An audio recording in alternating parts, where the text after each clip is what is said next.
What should one do when one's family member or close friends are clearly suffering from greed, anger, and delusion?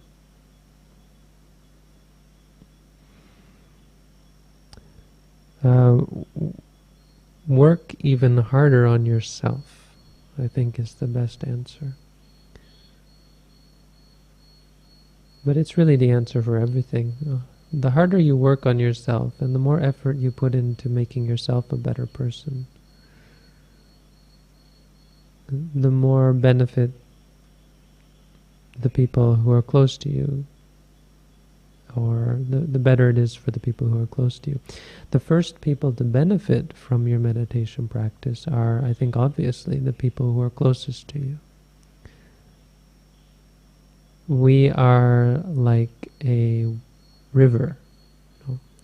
All of our actions by body, speech, and mind are the outpouring of our source, which is the mind. If the source is tainted, then guess what? The river is tainted as well, and all the way down, any being, any animal, any creature that drinks from the river will be drinking poisoned water. That's what we're giving to people. This is what we're doing already for our family members. So without having practiced meditation, we're already doing a lot for them. Problem is, it's tainted, and a lot of it's negative.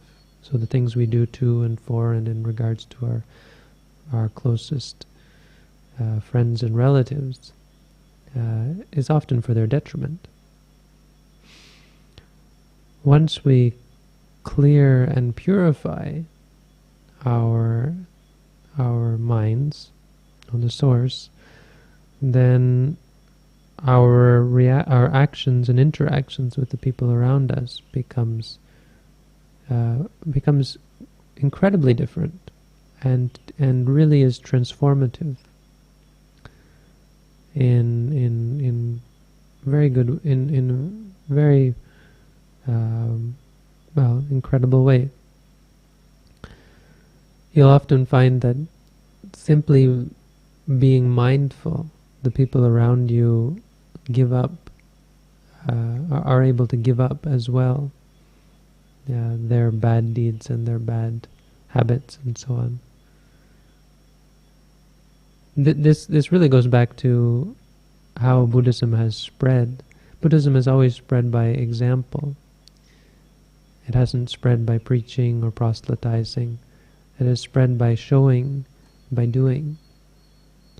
We have the example of Asaji in one of my Dhammapada videos, how Sariputta simply saw Asaji walking, and he said, this must be a special person. He's got something about him that is beyond an ordinary human being.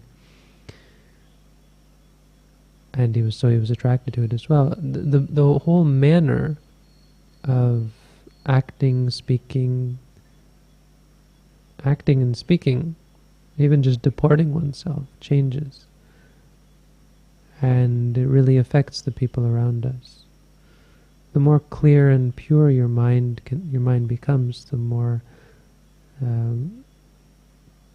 pure your actions are. And this has real consequences. This is how Buddhism spreads. This is how the practice spreads. This is how purity spreads. So the idea of changing people, it really never works anyway. It doesn't work with your closest friends and relatives. It doesn't work with people who you're not close to. One of the first things you learn as a meditation teacher is you can't convince someone to see the truth. You can't convince someone to practice correctly. You can't convince someone to give up wrong views. You have to give them the opportunity and show them the way to see their own reality objectively. You have to step back and give them the space that other people don't give them. Because our ordinary reactions with other people are always back and forth. Right? Someone says or does something, and right away we react to it. Right? If someone says, I have a lot of suffering, I got a lot of problems, they'll say, oh, go take a bath, or oh, go watch a movie or something. And our defilements come right back and bounce off of their defilements. When your mind is pure, you don't do that. You sit there and you listen to them. And what you'll find, the key to being a meditation teacher, this is an example, is to listen and to allow the person to experience it and help them to experience it for what it is, which is really how we practice.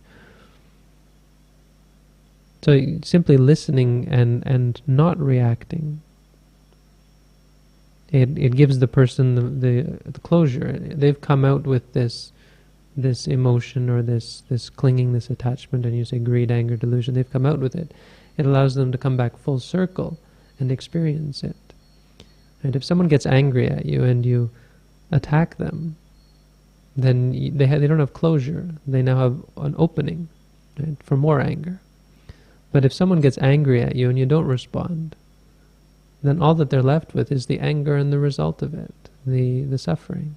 So they have closure. They don't have any continuation. You haven't continued it. You haven't created a chain. All they've got is a circle, and you haven't put the next link in.